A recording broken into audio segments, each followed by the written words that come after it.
మీడియాలందరికీ మా నమస్కారాలు. అయితే మేము ఒక 10-15 రోజుల క్రితం ఇక్కడే ఇది ప్రెస్ మీటింగ్ ఇట్లా పెట్టుకుని ఉంటాను.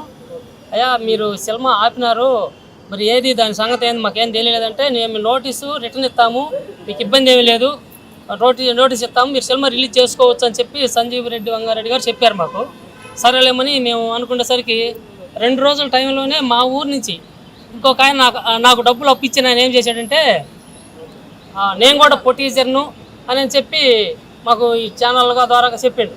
ఇదే మేము ఈ గొడవ పడుతుంటే ఆయన ఇంకొక ఆయన మళ్ళీ పొటీజర్ అని వచ్చినాడని చెప్పి మేము సరే ఇక్కడ ఒక ప్రెస్ మీటింగ్ పెట్టుకొని ఊరికి వెళ్ళిపోయి ఆయన్ని కొంతమంది పెద్దలను పిలిపించి, ఆయన ద్వారా కూడా కొంతమంది పెద్దలను పిలిపించి, అయ్యా మరి నువ్వు పొటీజర్ అని చెప్పినావు, మేము అందుకని వచ్చినాము, నువ్వు రా బంగారమాల, నువ్వు డబ్బులు అయితే ఇచ్చి నువ్వు, నేను కాదు నీ డబ్బులు అయితే తీసుకున్నాను, నీ డబ్బులు తీసుకున్నావు కాబట్టి నువ్వు మళ్ళీ ఇప్పుడు పొటీజర్ అని చెప్పి మమ్మల్ని ఈ ఛానల్లో పిలిపించినావు, అందుకని వచ్చినావు.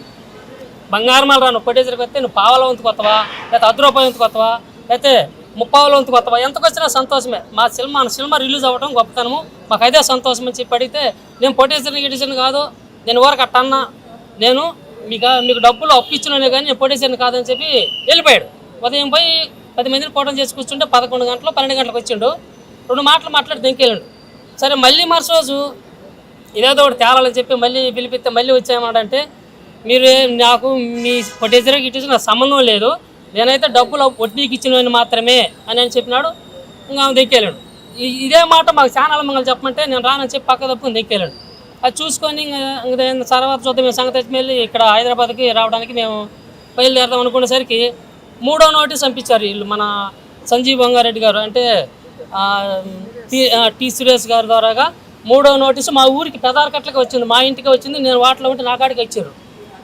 ఏమని వచ్చిందంటే, అయ్యా సినిమా రిలీజ్ చేసుకోండి, అయితే మేము పోస్టర్లు అతికేయం, పబ్లిసిటీ చెయ్యం, తర్వాత ఓటీటీకి అమ్మొద్దు, ఇతర ఏదన్నా బయట ఎవరన్నా అడిగినా కానీ ఎవరికి ఇవ్వద్దు, మీరేదో కొన్ని నాలుగు వేసుకొని సరిపెట్టుకుంటామని వాళ్ళు పంపించిన నోటీస్ మీద మేము సంతకం చేసి వాళ్ళకి పంపిస్తే, అప్పుడు దీనికి వాళ్ళు మేము ఇక్కడైనా పదాలు వేసుకోవడానికి అనుమతి ఇస్తామన్నట్టుగా వాళ్ళు నోటీస్ పంపించారు. మేము ముందు టైట్లు పోస్టులు ఇవన్నీ చేయించుకొని పర్మిషన్లు అన్నీ తీసుకొని రిలీజ్ పెట్టుకుంటే, ఆయన ఈ మధ్యలో ఈయన ఆర్డర్లు వేయటం ఏంది, ఆయన సినిమా కాదు కదా ఇది, మా సినిమా, మా రూపాయి ఖర్చు పెట్టుకొని తీసుకుని సినిమా లెక్క ప్రకారము అసలు అడ్డం రాకూడదు.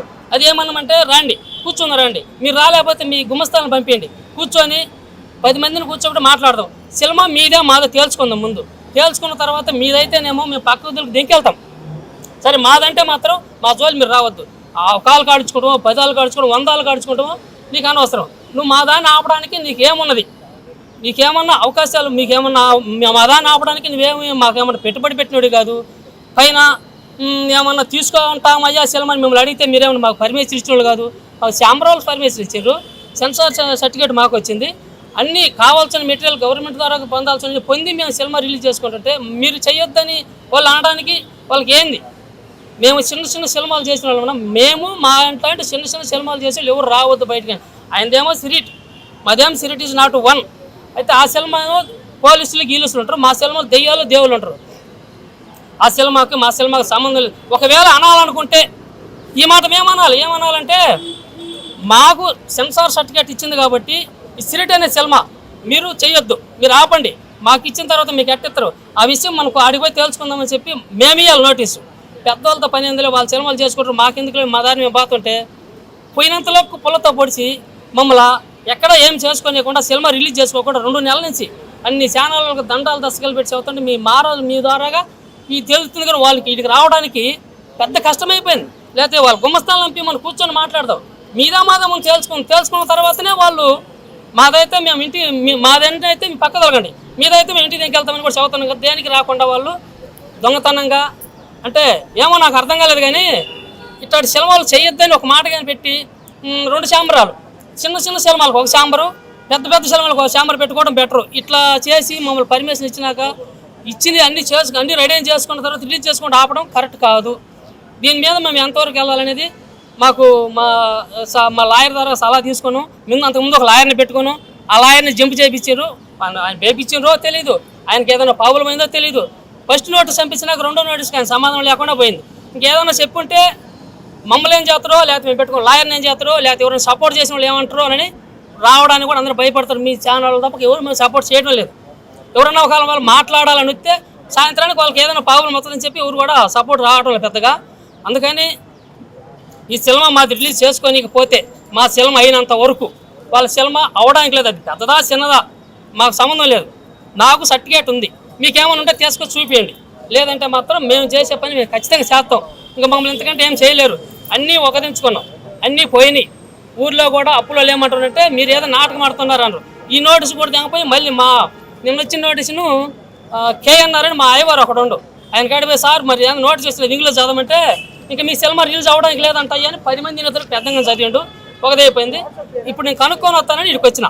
ఇప్పుడైతే మాత్రం మా సినిమా రిలీజ్ అయ్యేంత వరకు నెలకు కానీ 2 నెలలకు కానీ 10 రోజులకు కానీ మా సినిమా అయ్యేంత వరకు వాళ్ళ సినిమా రిలీజ్ అయితే మాత్రం మేము గట్టిగా మన ఛామరాలు మాకు ఇచ్చిన పవర్ ద్వారాగా గట్టిగా అడ్డపడతాం. అది మాది. మాకు పొట్టేశ్వరుగా ఒక ఆయన వస్తానన్నాడు, కనిగిరి అయింది, అక్కడి నుంచి వస్తానండు. ఆ పొట్టేశ్వరు దవ తెచ్చుకొని వచ్చాం. ఇంకా ఇంత పని లేదు మాకు. పొట్టేశ్వరుది అయిపోయింది. ఇంకా ఇక్కడికి మేము వచ్చే నిన్న వద్దాము అని అనుకునేందుకు మాకు మళ్ళీ నోటీస్ పంపించారు. నోటీస్ పంపిస్తే మేము ఏదో సినిమా పంపిస్తున్నాడు మేము చేసుకోవచ్చని మేము అనుకున్నాం. అట్లా కాదు, ఇదే నోటీసు. ఈ నోటీసులో ఏముందో చూడండి అందరూ. మేము చెప్పేది కాదు, మా నోటితో చెప్పాల్సిన అవసరం లేదు. అన్ని మీడియాలందరికీ కూడా నమస్కారం. అందుకని ఈ మీడియా చూపిస్తున్నా ఈ నోటీసులో ఏముందో అందరికీ కూడా ప్రజలందరూ కూడా చూసి మాది తప్పు అని చూడండి ఎవరైనా కానీ. అందుకు కాబట్టి ఈరోజు మేమేం మాట్లాడుతున్నామంటే మాకు నోటీసులు వచ్చినాయి. ఏమని వచ్చినాయి? ఒక తెలుగులోనే చేసుకోమడు కాదు. మాకు ఈరోజు మేము మాట్లాడే ఏంటి అంటే మేము ఒక లాయర్ని పెట్టుకొని మొత్తానికి ఇస్తాం. మాకు సెన్సార్కి, ఫిలిం ఛాంబర్కి, మరి వీళ్ళు మేనేజర్ గారికి, గారికి, టీసీఎస్ గారికి వాళ్ళ పేర్లు నాకైతే రావు. వీళ్ళందరికీ కూడా ఒక లాయర్ తోటి మొత్తం నోటీసులు చేసి పెట్టుకొని ఉన్నాం. ఆయన లాయర్ కూడా ఎవరంటే మాకు ఆ లాయర్ పేరు కూడా నాకు తెలియదులే. ఆ లాయర్ ద్వారాగా ముందు ఒక లాయర్ని పెట్టుకుంటే ఆయన పోయింది. ఈ లాయర్ పేరు కూడా తెలీదు. ఆ లాయర్ ద్వారాగా అందరికీ కూడా నోటీసులు ఎందుకు పంపించాలనుకునేది ఎందుకంటే మా సినిమా సిరిట్ ఈజ్ నాట్ వన్. వాళ్ళ సిరిట్ ఎక్కడైనా వంగ సిరిట్ అని కానీ, మరి ప్రభాసు సిరిట్ అని కానీ, ఆయన బొమ్మాయి ఆయన అది కానీ ఈ 3 పేర్ల మీద సిరిట్ అని పెట్టికైనా ఎవరైనా సెన్సార్ ఇస్తే మాత్రం మేమైతే ఒప్పుకోము. అది మాత్రం మా సినిమా రిలీజ్ అయిన దాకా కూడా ఈ 4 పేర్ల మీద సిరిట్ అని ఎవరు ఇవ్వటానికి లేదు. ఇస్తే మేము కఠినమైన చర్య మేము తీసుకుంటాం కూడా చెబుతున్నా. ఇది మాత్రం నమ్మకము. ఇప్పుడు మాకు ఓపిక లేదు. ఇప్పుడు మే నెల 22 మాకు ఇవ్వాల్సింది 3 నెలల నుంచి కూడా అందరికి కూడా బతిమలాడి చెప్పుకుంటా ఉన్నాం. అయ్యా మీరు వచ్చి మాకేదో ఒక చెప్పండి, మా సిరిట్ తీసినట్టు వాళ్ళు మీ తీసారమ్మా మీరు చెప్పండి అంటే ఎవరు కూడా మాకు చెప్పలా. వాళ్ళు ముసుగేసుకొని ఉండరా, పండుకొని ఉండరా, నిద్రపోతారా ఏది మాకు తెలియదు కూడా. అందుకు కాబట్టి ఈరోజు మీడియాల ముందుకు వచ్చి చెబుతున్నా నేను. సిరిట్ అనేదానికి గారి సిరిట్ అని పెట్టుకున్నా ఒప్పుకోము. మేనేజర్ ఆయన ప్రభాస్ గారు అని సిరిట్ అని పెట్టుకొని చేసినా ఒప్పుకోము సినిమా. మళ్ళీ ఆయన చేశారట ఎవరైనా బొంబాయి ఆయన పేరు మీద సిరిట్ అని పెట్టుకున్నా ఒప్పుకోము. ఈ 3 మీద ఏది చేసినా ఒప్పుకోను. ఇంకేదైనా పెట్టుకో, సిరిట్ ఒకటే. సినిమా ఆపొద్దని మేము చెప్పట్లే. సినిమా ఏ దాని మీద చేసుకో, కానీ ఈ సిరిట్ అనే దాని మీద చెయ్యొద్దు. చేస్తే మాత్రం ఒప్పుకోము. మేము కూడా కఠినమైన చర్య తీసుకుంటాము. ఇప్పుడు దాకా బతిమలాడి ఓపికలు చచ్చిపోయినాయి. మా ఓపికలన్నీ చచ్చిపోయినాయి. మేము ఇంకా బతిమలాడలేము కూడా. ఇంకా బతిమలాడిన కూడా మాకు శక్తి లేదు. బతిమలాడి ఈరోజు కూడా ఏం చెప్పుకుంటున్నాం అంటే మేము అన్నీ మంచిగా చెప్పుకుంటాం. వీళ్ళంతా కూడా ఇదే రకంగా చెప్పి మాకైనా మళ్ళీ ఏదైనా న్యాయం చెప్పకపోతే జరగకపోతే 3 రోజులలోనే ఈ 3 రోజులలో కానీ మాకు ఏదైనా రిటర్న్ రాకపోతే మేము నోటీసు కోర్టుకి వేస్తాం. కోర్టుకి కేసు వేసుకుంటాం. కేసు వేసి అక్కడే మేము న్యాయం తెలుసుకుంటాం. మాకు ఇక్కడ ఎవరు న్యాయం చెప్పేవాళ్ళు లేరు. ఈ 3 రోజులలో ఈ సంగతి ఈ 3 రోజులు కానీ దాటిపోయిందా మేము కేసు వేస్తాం. ఎక్కడ సుప్రీంకోర్టు పెద్ద కోర్టు పేరు నాకు రాలా. అక్కడికేసి అక్కడనే న్యాయం తెలుసుకుంటాం. మేమైతే పోయి మాకు ఎవరు నాయన చేస్తారు ఈ 3 రోజులలోనే 3 దాటితే మాత్రం కేసు వేస్తా నేను. నాకు ఎవరు కూడా వద్దు, మా ఆయన నేనే పోతాం. కోర్టు కాడికి పోతే వాళ్ళే అక్కడే మేమే చేసుకుంటాం. మాకు లాయర్ కూడా తెలియదు ఆయన. మాకు ఆ లాయర్ అన్ని సలహాలు చెప్పాడు. ఏం చెప్పిండు, మీకు 3 రోజులలో అది కాగితం తెచ్చిస్తే మీ 3 రోజులలో మీకు డబ్బులు ఉన్నాయా, మీరు చేసుకుంటారా, చేసుకోలేమని చెబుతారు కదా, మీకు డబ్బులు ఎక్కడ వస్తాయి అంటే మేము ఇప్పుడు చేయలేమయ్యా, నెల పడద్దు, 2 నెలలు పడద్దు, సంవత్సరం పడద్దు, ఈ సంవత్సరంలో మేము చేసుకోగలుగుతాం. మాకైతే ఇప్పుడు ఏం డబ్బులు లేవు. 3 రోజుల్లో 2 రోజుల్లో కాదు, మేము 3 నెలల నుంచి అడుగుతా ఉన్నాం ఈమని ఇలా మేము ఎందుకు. కాబట్టి ఈ 3 రోజుల్లో కాదు, ఈ మా శిలమ అయిందాకా వాళ్ళ శిలమ అవటానికి లేదు. వాళ్ళ శిలమ ఆపడానికే చెప్తున్నాం ఇప్పుడు రోజు. వాళ్ళ శిలమ మా శిలమ అయిందాక సంవత్సరానికి అయిద్దో 6 నెలలకైద్దో సంవత్సరం ఎన్నాళ్ళకైద్దో నాకైతే తెలీదు. నాకు ఆ డబ్బులు లేవు. నేను మళ్ళీ నా ఊరు పోవాలి, రూపాయి సంపాదించుకోవాలి, నేను చేసుకోవాలి. అందుకు కాబట్టి సిరిట్ ఈజ్ నాట్ వన్ అని చిరిట్ అనే దాని మీద ఎవరికైనా తప్పుకోను. సంసారాలకి మొత్తానికి ఈరోజు రేపు రాసి పెట్టుకున్నాను, రాసి ఇచ్చున్నాడు మేము ఆయన లాయరు. ఈ కాగితం తీసుకుపోయి మొత్తానికి నోటీసులు పంపిస్తున్నా నేను. నోటీసులు పంపించి ఎవరైనా ఈ మొత్తం మీద సంసారిచ్చినా సర్టిఫికేట్ ఇచ్చినా ఏది ఇచ్చినా కానీ నేను మాత్రం వీళ్ళందరి మీద చర్య తీసుకుంటా. ఎందుకంటే నా శిలమ అయిపోవాలి. నేను చిన్నదారనే, చిన్నోళ్ళకి ఒక న్యాయం, పెద్దలకు ఒక న్యాయం ఎక్కడా లేదు. అందరికీ ఒకటే న్యాయం. కోర్టుకు పోతే అందరిది ఒకటే న్యాయం. ఇక్కడ ఉంటే మాత్రం తల ఒక న్యాయం ఉంటుంది కానీ ఆడికి పోతే అందరికి ఒకటే న్యాయం. కాబట్టి నేను మాత్రం కోర్టుకు వెళ్ళిపోతా. నాకు ఈ 3 రోజుల్లో ఇవ్వరం చెప్పాలి. నా శిలమ సిరిట్ ఈజ్ నాట్ వన్. నేను 100 సార్లు దేమని చెప్పుకుంటున్నా. నా శిలమ పేరు తెలుసు కదా, తెలిసి నాకు ఎందుకు వేశారు వీళ్ళు చిన్నోళ్ళు, వీళ్ళు ఏం చేస్తారు, వీళ్ళని కింద తొక్కేద్దాం అనుకోరేం కాదు. నాకు ఎవరిచ్చినో సంచారు వాళ్ళకి ఇస్తున్నా నోటీసు. ప్రభాస్ గారికి పంపిస్తా. ఈ మొత్తానికి ఈరోజు నోటీసులు పోయి మొత్తం ఎక్కడ నేను ఇక్కడ లేదు పోయి మొత్తానికి నోటీసులు పంపిస్తా. నా శిలమ అయిందాకా వాళ్ళ శిలమ అవటానికి లేదు. ఆపాలి, ఎక్కడైనా ఆపాల్సిందే. 4 రాష్ట్రాలలో ఎక్కడే రాష్ట్రంలో అయినా నేను ఒప్పుకోను. ఒకసారి మళ్ళీ మొత్తం రిపీట్ చేస్తాను, కొంచెం క్లారిటీ ఉంది లేదని. లాస్ట్ ప్రెస్ మీట్ పెట్టే ముందు ఛానల్లో లైవ్ మాట్లాడామన్నా, అక్కడి నుంచి మొదలు పెడతాను. అతను ఎవరైతే మేనేజర్ ఉన్నారో మేనేజర్ ఫోన్ చేసి లైవ్లోకి వచ్చి చెప్పాడు, ఒక 2 రోజుల్లో నేను క్లియరెన్స్ ఇస్తానని. సరే ఆయన మాట ప్రకారం నేను చెప్పాను కూడా, మీరు నమ్మకం లేదన్నా, మీరు ఎవరు ఇప్పుడు ఆల్రెడీ 4-5 సార్లు చేశారని. లేదు సార్ పక్కా ఇస్తా అన్నాడు. లైవ్లో కదా ఓకే అనుకున్నాం. ఇది పెట్టిన తర్వాత ఊర్లో నుంచి ఒక అతను అప్పించింది ఇతను ప్రొడ్యూసర్ అని చెప్పి వచ్చాడు. అక్కడ ప్రెస్ మీట్ పెట్టాడు, నేను ప్రొడ్యూసర్ని, ఈ సినిమా నాదే అని. మాకు ఒక నిమిషం భయపడ్డాం కానీ తర్వాత కొంచెం పర్లేదులే, ఒక అప్పు తిరిగింది అనుకున్నాం. తర్వాత అడిగి వెళ్ళిన తర్వాత ఇక్కడ ప్రెస్ మీట్ అడిగి వెళ్ళిన తర్వాత మనోడు అడిగాను అనమాట, అడిగాను ప్రొడ్యూసర్కి వస్తావా ఫైనాన్సర్కి వస్తావా అని అడిగాను. మనం అడుగు దగ్గరికి వెళ్ళిన తర్వాత నేను ప్రొడ్యూసర్ని కాదు ఫైనాన్సర్ అన్నాడు. అయితే ప్రెస్ మీట్ పెట్టాను ఈ విషయాన్ని, నువ్వు ఆల్రెడీ ప్రెస్లో చెప్పావు కదా ప్రొడ్యూసర్ అని. బయట ఇంకో దానికి ఏదైనా కావాలంటే వాళ్ళు ఒప్పుకోరు కదా, ప్రొడ్యూసర్ ఆల్రెడీ ఉంటారు, ఆ బిజినెస్ కొద్దిగా ఇబ్బంది వద్దన్నాడు. ఇక్కడ జరిగిన ప్రమోషన్ చూసి అతను ఏదో 10 కోట్లు వస్తే డబ్బులు తీసుకుందని ఆస్తి పెట్టాడు. దగ్గరికి వెళ్ళాక మళ్ళీ పాపం అతను కూడా మళ్ళీ వెనక్కి డ్రాప్ అయ్యాడు. ఎలాగే ఏమంటే నేను ఓన్లీ అప్పించాను, నాకు అప్పుగా సంబంధం, నాకు ప్రొడ్యూసర్ కాదని. సో అయిపోయింది, వెయిట్ చేస్తాను నోటీస్ పంపిస్తారేమో 2 రోజులు 3 రోజులని. మొత్తానికి అయితే ఒక 3 రోజుల క్రితం నోటీస్ వచ్చింది. నోటీస్ ఇచ్చింది కానీ క్లియరెన్స్ ఇవ్వలేదండి. మొన్న పోయినసారి చేసినట్టు అసలు ఎక్కడ రిలీజ్ చేయడానికి లేదు, సినిమానే పెట్టాడు. ఫస్ట్ నుంచి బతిలాడుతుందంటే మీరు మాకు క్లియరెన్స్ ఇవ్వండి అన్న, స్పిరిట్ ఈజ్ నాట్ మాది మీదది ఎవరిదో సపరేట్గా ఉంది, మీకు నా సంబంధం చెప్తాను. కానీ దీంట్లో ఇంకొక అడుగు ముందుకేసి ఇంకొంచెం చూపించారు వాళ్ళు ఉందాతానని. తెలుగులో థియేటర్లో మాత్రమే సినిమా రిలీజ్ చేసుకోండి, ఓటీటీ కానీ లేదంటే ఏదైనా యూట్యూబ్ ఛానల్స్ కానీ సాంగ్స్ కానీ ఫర్దర్గా ఎక్కడ దీన్ని వాడటానికి లేదు. అలా వాడారంటే మటుకు ఇబ్బంది పడతారని చెప్పేసి అలా వాడము అని చెప్పేసి మేము సంతకం పెట్టి పంపించాలంట వాళ్ళకి. అలా పంపిస్తే అప్పుడు క్లియరెన్స్ చేస్తారంట. మేము అలా పెట్టమన్నది అవన పనేది, మీరు పెట్టండి. అప్పుడు ఇంకో మాట అడిగాను మేనేజర్ని, ఏమడిగానంటే కరెక్ట్ అన్న బాగానే ఉంది, తెలుగు వరకు మాకు అన్నారు కదా, తెలుగు వరకు మేము రిలీజ్ చేసుకుంటాం, తెలుగులోకి మీరు రాకుండా ఉంటారా? Spirit is not Telugu, spirit other language పక్కన ఎక్కడ ఉంది, తెలుగులో మీరు రిలీజ్ చేసుకోకుండా ఉంటానంటే అలా మీరు నోటీస్ ఇస్తే అగ్రిమెంట్ రాసుకుందాం, అది ఎక్కడైనా రాసుకుందాం. దీనికి వాళ్ళ సమాధానం నేను చెప్పట్లేదు. మరి అంటే ఇక్కడ కూడా కావాలేమో వాళ్ళకి, కావాలంటే వాళ్ళ మాట చెప్పకూడదు. దీనిగా మళ్ళీ ఒకసారి చెప్తాను, తెలుగు వాళ్ళు వదిలేసి బయట అంతా వాళ్ళు రిలీజ్ చేసుకుంటానంటే నేను ఓకే.